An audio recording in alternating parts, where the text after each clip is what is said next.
Jadi kita membaca diri kita, mencoba menemukan yang banyak diidamkan orang, yaitu ketenangan hidup, ketenangan diri.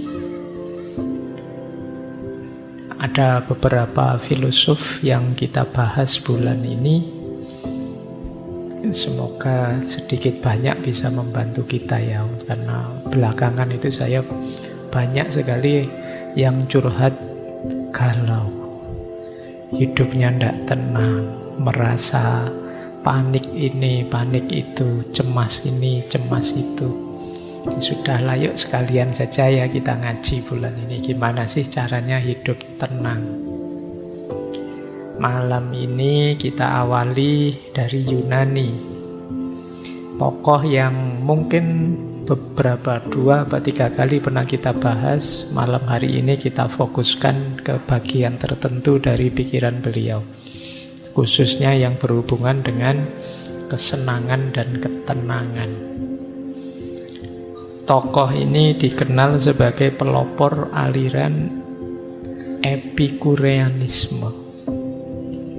Aliran ini pada zamannya saingan beratnya aliran Stoikisme yang teman-teman mengidolakan sekali belakangan ya. Ini pikiran-pikiran, aliran-aliran yang berhubungan dengan orang galau. Jadi yang ada masalah, ingin tenang, menemukan jalan hidup yang baik dan lain sebagainya. Ya meskipun nanti dalam persaingan itu, dalam tanda petik, ya harus diakui aliran Epikureanisme ini kalah karena beberapa gagasannya memang agak kontroversial, berbeda dengan aliran Stoik, khususnya tentang Tuhan, tentang religiusitas agama. Cuma Epikuros lebih realistis dalam pandangan-pandangannya tentang Tuhan, agama, termasuk tentang kematian.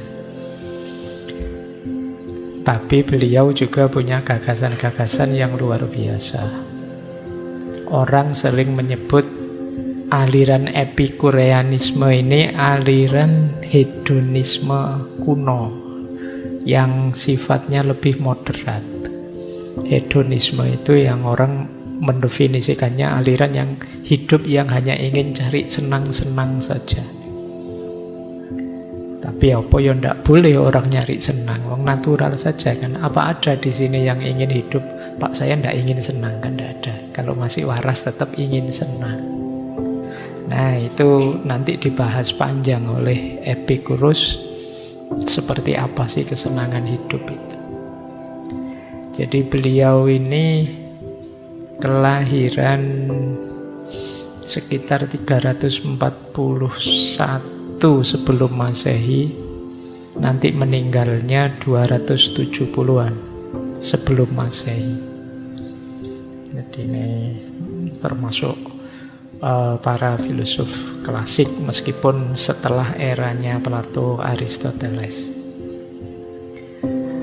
Nanti ada beberapa yang unik dari gaya hidup beliau. Beliau nanti mendirikan pondok, kalau bahasa hari ini ya, semacam asrama pendidikan khusus yang namanya Kepos. Kepos itu artinya kebun. Nanti beliau dengan murid-muridnya memang merancang, kalau miliknya Aristoteles, miliknya Plato Academia, Aristoteles Lyceum, itu kan memang mirip kampus. Tapi yang dilakukan oleh Epicurus ini mirip pondok pesantren zaman sekarang ya. Jadi hidup bersama dengan santri-santrinya, kemudian mendidik secara langsung dan mencontohkan. Jadi ini kalau bahasa hari ini mungkin kiai besar pada zamannya. Cuma di Yunani ya, bukan Islam. Makanya ndak, meskipun beliau ndak ada KH-nya, jadi jangan sampai nanti Kiai Haji Epikuros yang jadi lucu. Karena punya pesantren beliau. Baik, ada quote unik tentang Epicurus ini. Ini dari murid-muridnya. Life as though the eye of Epicurus were upon thee. hiduplah seolah-olah mata Epikuros sedang mengamatimu. Ini murid-muridnya sangat mengagumkan gurunya. Jadi ayo kita hidup dengan baik seolah-olah guru kita ini senantiasa melihat kita.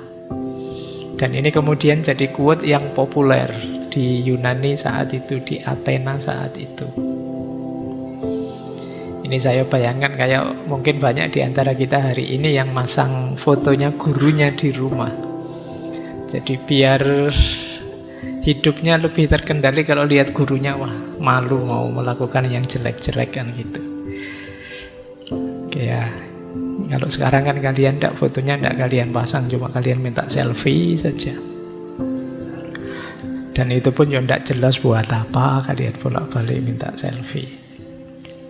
Baik, beliau ini muridnya Demokritos, mempelajari pikiran-pikirannya Demokritos. Sebenarnya tidak langsung dari Demokritos, ya yang melanjutkan ajaran Demokritos, kemudian belajar tentang kesenangan dari Aristippus, dan belajar tentang kebijaksanaan dalam gagasan-gagasannya Sokrates.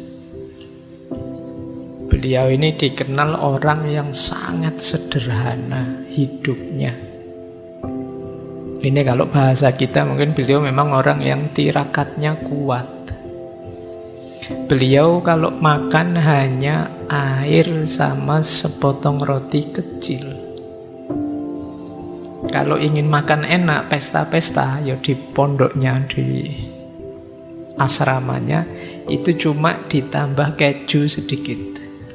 Nah itu sudah pesta, itu makan enak sudah. Jadi roti tambah keju sedikit, minumnya air putih. Toh begitu gagasan-gagasan beliau dikenal gagasan dalam tanda petik hedonistik, mengejar kesenangan hidup. Meskipun cara beliau mendefinisikan kesenangan itu mungkin beda dengan bayangan kita. Baik, beliau dikenal orang yang gembira, ceria. Jadi bisa dibayangkan ya, hidup tirakat, sangat sederhana, tapi tiap hari gembira. Itu tipe beliau. Bahkan sampai akhir hidup beliau, waktu mau meninggal, itu beliau meninggal itu karena sakit ginjal. Jadi beliau kesakitan, kalau kencing kesakitan. Jadi mungkin ada batu ginjal di saluran kencingnya, yang itu harusnya sangat sakit, tapi di beberapa surat terakhir pada sahabat-sahabatnya itu masih ceria. Jadi kalimat-kalimatnya itu masih kalimat yang gembira. Nah, itu tipenya Epikuros. Bahkan beliau sampai pernah mengalami diusir oleh warga masyarakatnya karena dianggap pikiran-pikirannya kontroversial. Itu pun beliau masih ceria. Itu. Jadi kalau kalian bisa seperti beliau, hidupmu bahagia. Bisa sederhana, tirakat tapi ceria. Ini kombinasi yang langka. Baik, kita mulai ya. Gimana sih tips-tips hidup tenang, bahagia menurut beliau? Kita awali dari sini. Ini tadi yang kita sebut asrama beliau, tempat beliau ngajar. Jadi beliau ini membeli tanah, terus dibikin semacam asrama yang di sekitarnya banyak sayurannya, kebun sayur. Jadi memang ini melayani dirinya sendiri. Kemudian beliau ini kalau manggil murid-muridnya bukan muridku atau anakku, tapi sahabat. Nah ini bandingkan kalau zaman Pak Rasulullah kan juga memanggil orang-orang di sekitarnya bukan murid-muridku atau jamaahku, tidak begitu. Rasulullah tidak manggil jamaah, tidak begitu. Tapi beliau manggilnya sahabat. Jadi sahabatku, kawan karibku. Itu gaya Epikuros. Dan memang self-service. Jadi di asrama itu ya yang mampu mendukung yang kurang mampu. Dalam hal apa saja, termasuk dalam hal finansial. Kemudian keposnya, pondoknya itu mematok 4 prinsip. Yang pertama kesederhanaan, yang kedua kebersamaan dan persahabatan, yang ketiga belajar mandiri. Belajar mandiri ini khususnya mau berpikir sendiri, berkontemplasi, merenung sendiri tentang hidupnya sendiri. Dan yang keempat, menghindari keramaian yang kurang manfaat. Jadi memang gaya hidup beliau memang sederhana dan cenderung uzlah, menjauh dari keramaian. Karena bagi beliau dalam keramaian sering jadi sumber kegelisahan, sering jadi sumber masalah kita. Kayak kita yang santai-santai tiba-tiba terus buka. Sekarang kan keramaian itu kan tidak harus fisik. Buka medsos, berita apa, cerita apa. Akhirnya kan terus jadi galau. Coba tadi tidak buka, ya tidak ngerti apa-apa. Dan tidak tahu juga tidak apa-apa. Tapi karena kita tahu terus kita gelisah.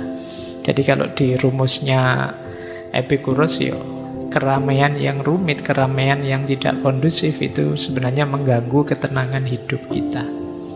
Ada banyak hal yang sebenarnya kita tidak tahu juga tidak apa-apa. Karena terlanjur tahu, akhirnya gelisah.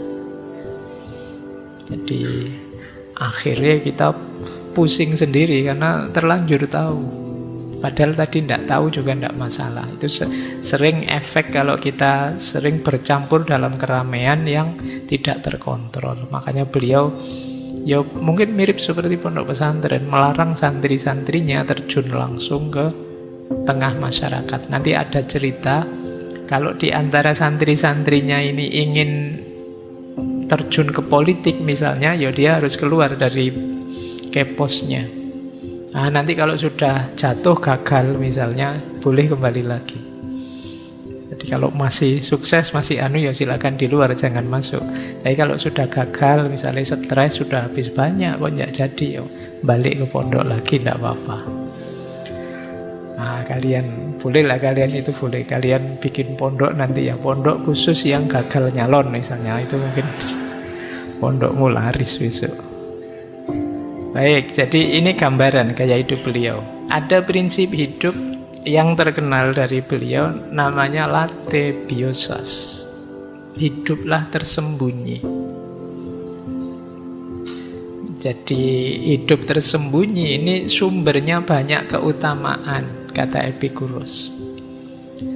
Jadi cara kita untuk tenang damai dalam hidup itu memang jangan terlalu banyak bercampur dalam kehidupan publik, kata Epicurus.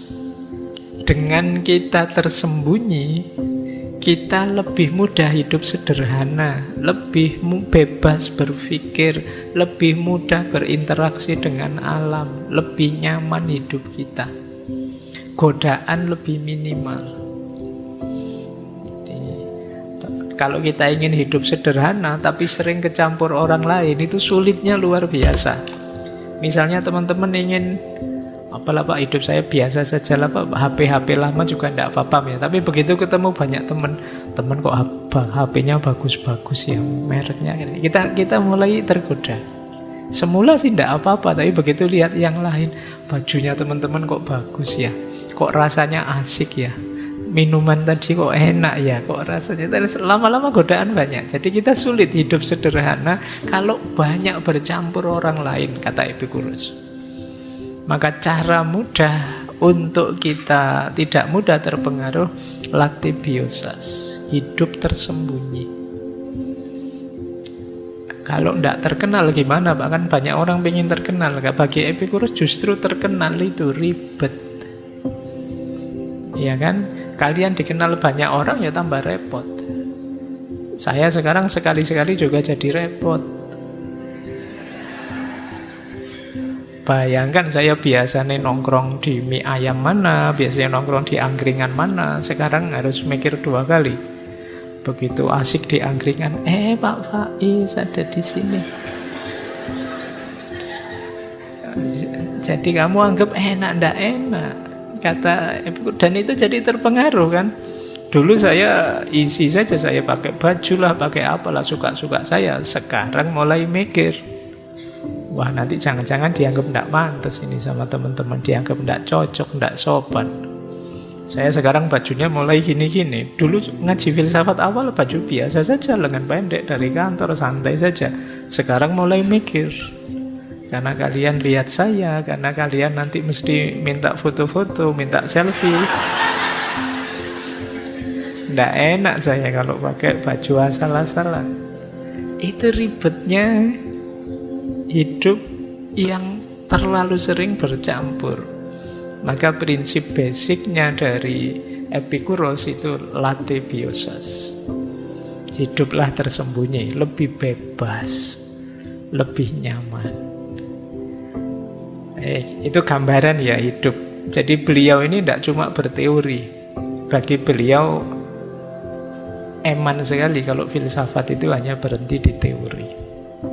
Jadi pelajaran, ini beberapa quote dari beliau tentang filsafat itu menarik. Kata beliau, jangan seorang pun menunda belajar filsafat saat masih muda atau bosan mempelajarinya saat sudah tua.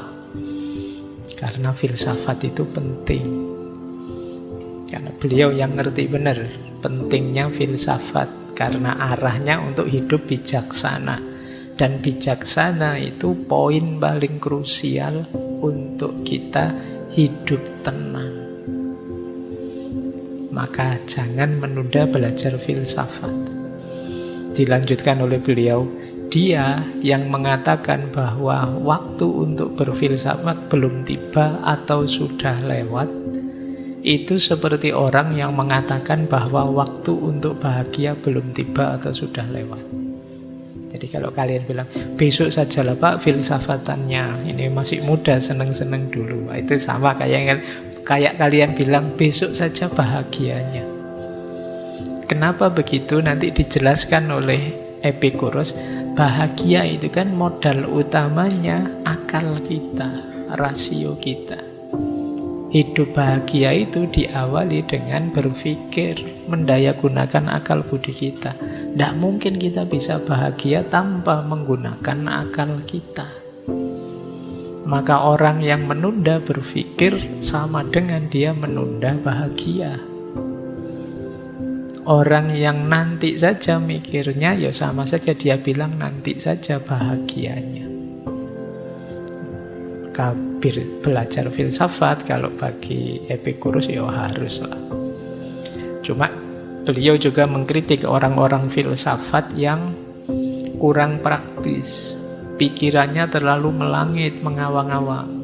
Makanya beliau mengkritik alangkah sia-sianya argumen para filosof yang tidak meringankan penderitaan manusia. Iya, kita harus menggunakan akal kita, rasio kita, pikiran kita, cuma yang produktif.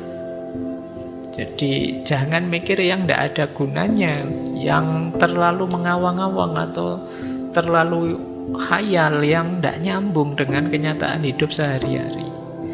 Yo kalau bisa setiap kali kita berpikir ada solusi dari salah satu masalah kita.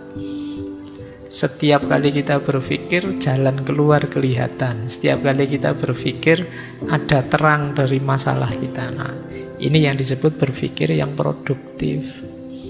Tidak sekedar main akal. Mungkin beliau ngeritik zaman itu ada beberapa seperti kaum sofis yang menggunakan akal sih, tapi jenisnya akal-akalan. Beda ya, menggunakan akal dengan akal-akalan itu kan beda. Jadi akalnya dipakai untuk main-main logik yang kurang produktif sebenarnya. Ya memang mungkin kalau debat sih menang, kalau diskusi sih mesti unggul, tapi manfaatnya untuk masyarakat kecil. Nah ini yang oleh Epikuros mau dihindari yang begitu eman-eman loh, energi kita yang kita peras untuk berpikir, kita peras untuk menalar, ternyata hanya untuk main-main saja. Jadi ini pelajaran filsafat dari pondoknya Epikuros. Ada banyak gagasan-gagasan beliau, ya teman-teman silahkan kembali ke kajian-kajian sebelumnya. Beberapa kita pertajam malam hari ini, khususnya yang berhubungan dengan ketenangan hidup. Baik, kita lanjut ya. Kita mulai. Jadi dasar pikirannya Epicurus tentang ketenangan hidup itu adalah dua keadaan utama. Yang satu namanya aponia, yang kedua namanya ataraksia.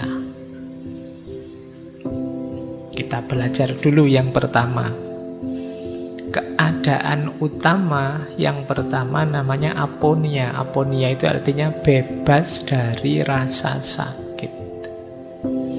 Orang hidup itu pertama-tama menghindari rasa sakit, baru kemudian mencari rasa enak, rasa nyaman.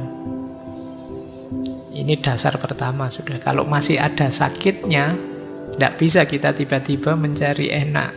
Jadi sembuhkan dulu sakitnya.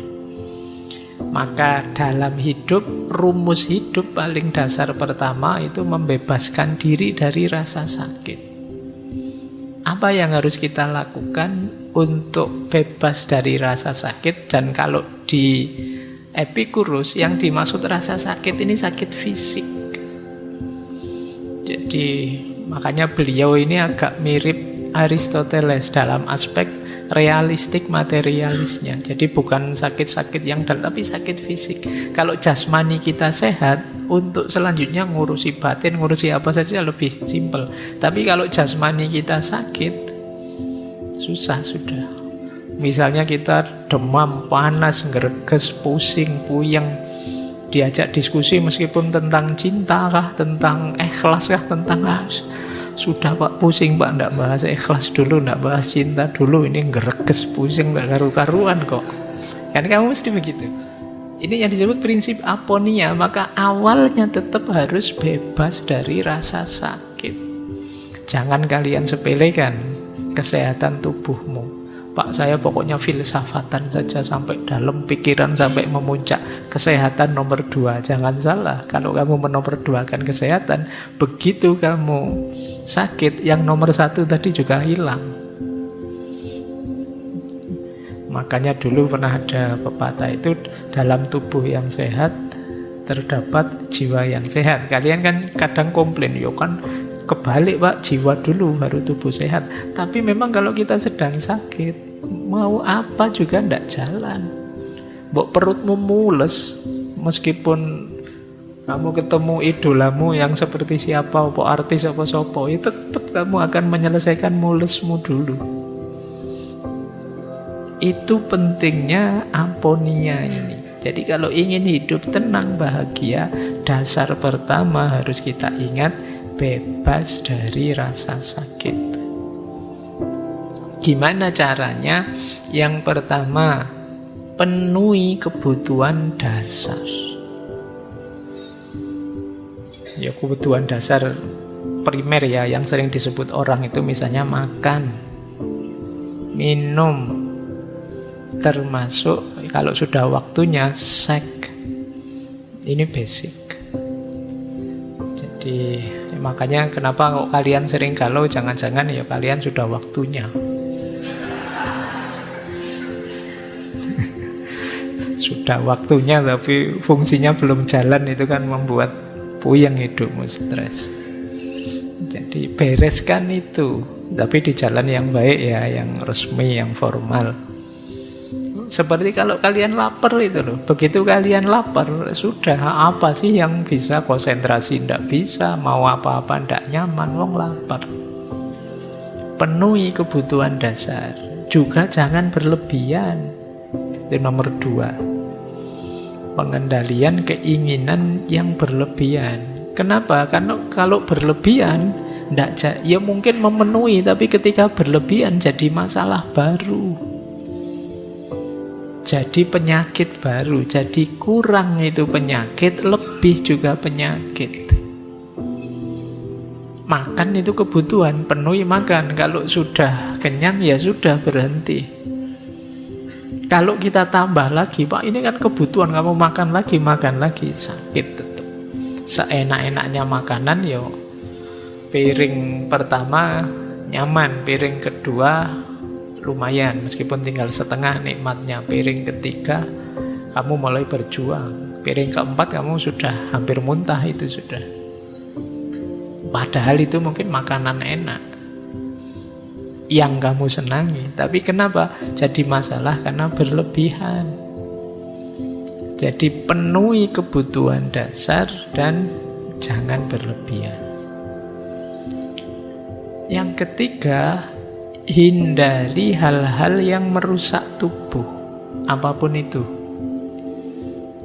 Saya beberapa kali ngaji tema ini, selalu kemudian pertanyaannya, berarti merokok ndak boleh ya Pak? Mesti gitu, pikirannya selalu ke situ. Ya terserahlah, kamu mikir sendiri, sudah besar kok. Jadi sudah ngerti mana yang baik. Pokoknya intinya, hindari hal-hal yang menurutmu merusak kesehatanmu, merusak tubuhmu. Ya sekarang teori-teori, konsep-konsep tentang kesehatan kan banyak. Jalankan sesuai yang kamu yakini. Yang merusak-merusak dihindari. Apa saja itu, ya tidak hanya rokok, mungkin ya begadangnya, mungkin ya gorengannya dan lain sebagainya. Kita kan makanan pokok kita gorengan.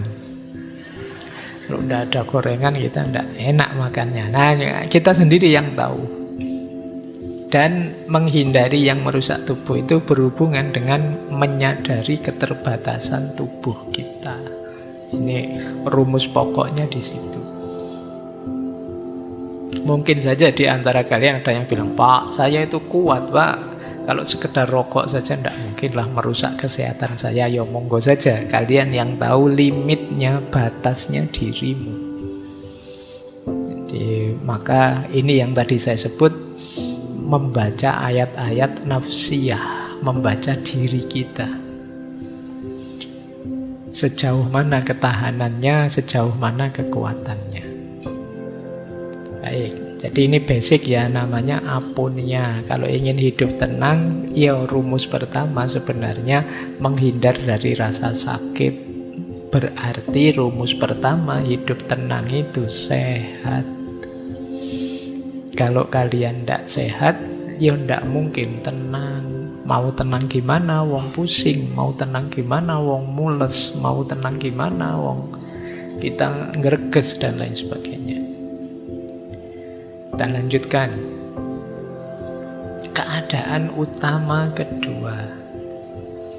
Ini yang tadi kita sebut ataraksia. Kalau tadi fisik jasmani, kalau ini batin. Menarik kalau teman-teman mencermati, baik dalam stoikisme maupun epikureanisme ada istilah ataraksia. Nanti ada lagi satu aliran skeptisisme. Skeptisisme itu salah satu tokohnya juga gurunya Epikuros, namanya Philo. Kalau Philo juga punya pandangan skeptik dan juga punya pandangan ataraksia. Apa sih ataraksia? Kalau di stoikisme, ataraksia itu pengendalian diri dan penerimaan hal-hal yang berada di luar kendali. Yang kita kontrol, bisa kita kontrol, ya kita kontrol. Yang tidak bisa, ya kita terima saja. Yang dalam kuasa kita, ya kita urusi. Yang di luar kuasa kita pasrahkan. Jadi ini gaya stoik. Dulu kita berkali-kali pernah bahas ini. Jadi kalau ingin tenang, mari kita urusi yang dalam kuasa kita saja. Jangan ngurusi yang di luar kuasa kita. Misalnya wataknya orang lain, itu kan di luar kuasa kita. Sulit kita mengontrolnya. Tapi kalau watak kita sendiri, kita bisa mengontrolnya. Respon kita terhadap kelakuan orang lain itu dalam kuasa kita. Tapi kelakuannya orang lain itu ya di luar kuasa kita. Kalau kita sadar seperti ini, nanti hidup kita lebih tenang. Ada orang kurang ajarnya luar biasa. Ya biar saja dia kurang ajar, yang penting saya tidak terpengaruh kok. Nah ini kita lebih tenang. Ini pernah kita jelaskan dulu di banyak sesi tentang stoikisme. Kemudian yang kedua ada skeptisisme. Skeptisisme itu dari Viro dan kawan-kawan, ataraksia untuk kita bisa tenang adalah jangan menilai hal-hal yang tidak pasti. Jadi menilai hal-hal yang tidak pasti itu kan kita sering, tiap hari pekerjaan kita itu kan menilai. Segala yang berhubungan dengan manusia, dengan humaniora itu sebenarnya banyak yang tidak pasti. Kalau kita pastikan, biasanya nanti kita gelisah.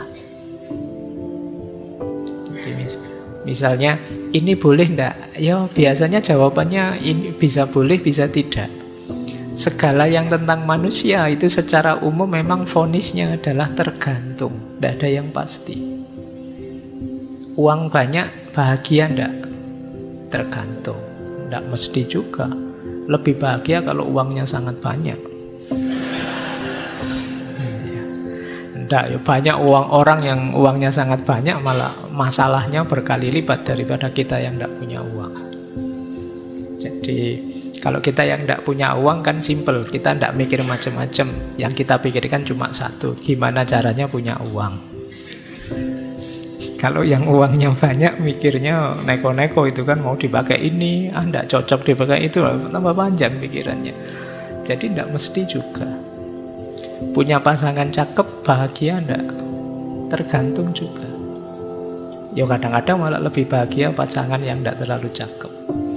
Pasangan cakep tiap hari kamu mikir, galau, ini jangan-jangan tak tinggal ngaji di luar digodain orang. Jangan-jangan kamu cepet tua karena khawatir terus. Coba pacarmu biasa-biasa saja, cenderung jelek, kamu santai.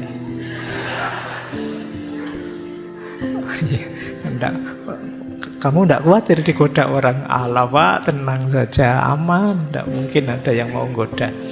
Nah itu kan tidak terbayang oleh kita. Itu kata Viro, banyak yang tergantung kok.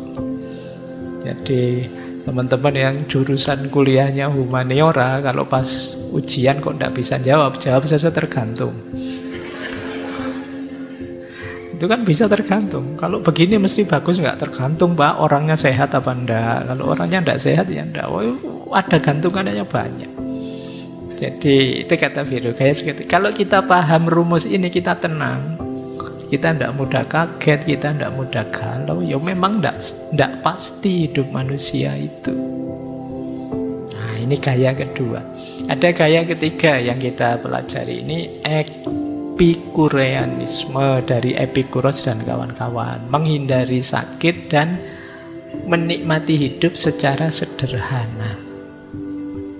Jadi ataraksianya Epikureanisme itu batin tenang, bebas dari kecemasan, dan hidup damai. Syaratnya 4. Ataraksianya Epikureanisme itu, yang pertama tadi sudah disebut ya, sederhana dan jangan berlebihan. Nanti ada ureannya di belakang. Yang kedua, punya sahabat, teman, untuk berbagi, saling mendukung, saling menasehati, dan lain sebagainya. Ini hidup kita akan lebih stabil. Ketika kita sadar, apapun yang terjadi dengan diriku, ada teman yang menemaniku, mensupportku. Ini hidup lebih tenang. Kemudian rasional. Jadi hidup lebih rasional itu menenangkan. Nanti sampai ke belakang kita menjelaskan ini nanti. Kemudian hidup yang alamiah. Nanti beliau mengkritik keras orang yang cemas dengan kematian. Kematian itu alamiah saja, ngapain kita takut mati? Orang yang takut mati itu tidak pinter, kata Epikuros. Karena kenapa? Waktu kita mati itu kan kita tidak sadar. Kalau kita tidak sadar, ya kita takut apa? Sesuatu yang tidak bisa kita sadari. Nanti ada uraiannya di belakang. Jadi ini malam hari ini kita fokus ke hidup tenangnya atau ataraksianya. Gimana sih kita bisa hidup tenang versinya Epikuros?